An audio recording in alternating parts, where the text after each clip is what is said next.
राघव चड्ढा की वजह से बीजेपी में कॉन्फ्लिक्ट ऑफ इंटरेस्ट होने लगा है। अब ये वीडियो देखो।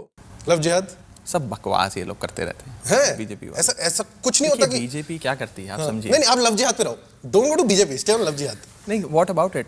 Is it true? Is it not a conspiracy by Muslim I men personally feel love जिहाद जैसे मुद्दे हैं, ये सारी चीजें बीजेपी उठाती है अपना वोट बैंक क्रिएट करने के लिए, अपना सोसाइटी को पोलराइज करने के लिए।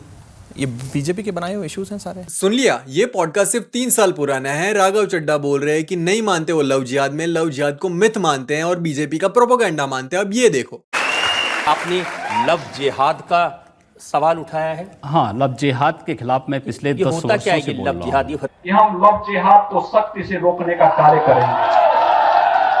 योगी जी ने 2014, 2017, 2020 और भी बहुत बार लव जिहाद को एक्नॉलेज किया है पब्लिकली और रोकने के लिए स्ट्रिक्ट एक्शंस लेंगे ये भी बोला है। यहाँ पर सिर्फ राघव चड्ढा और योगी जी का कॉन्फ्लिक्ट ऑफ इंटरेस्ट नहीं हो रहा है, यहाँ पर बीजेपी का और हिंदुओं का भी कॉन्फ्लिक्ट ऑफ इंटरेस्ट हो रहा है। मेजोरिटी हिंदू जानते भी है और मानते भी है कि लव जिहाद सच में होता है। बीजेपी आईटी सेल वाले खुद भी लव जिहाद पर वीडियोस बना चुके हैं और इसे इंटरनेशनली इसी कॉन्सेप्ट को अलग अलग नाम से जाना जाता है। यूके में कुछ लोग इसी कॉन्सेप्ट को ग्रूमिंग गैंग्स कहते हैं और पब्लिकली एलन मस्क ने ये मल्टीपल टाइम्स एक्नॉलेज भी किया है। यूरोप में मल्टीपल कंट्रीज जैसे कि फ्रांस, स्वीडन, जर्मनी के कुछ लोग इसी कॉन्सेप्ट को ग्रेट रिप्लेसमेंट कहते हैं। इनफैक्ट सिर्फ 3-4 दिन पहले यूनाइटेड नेशंस ने भी ऑफिशियली एक्नॉलेज किया कि पाकिस्तान में माइनॉरिटी यानी कि हिंदू लड़कियों का फोर्स कन्वर्जन हो रहा है। तो अब जरा राघव चड्ढा और बीजेपी को कमेंट्स में टैग करके बोलो, मजा नहीं आ रहा है।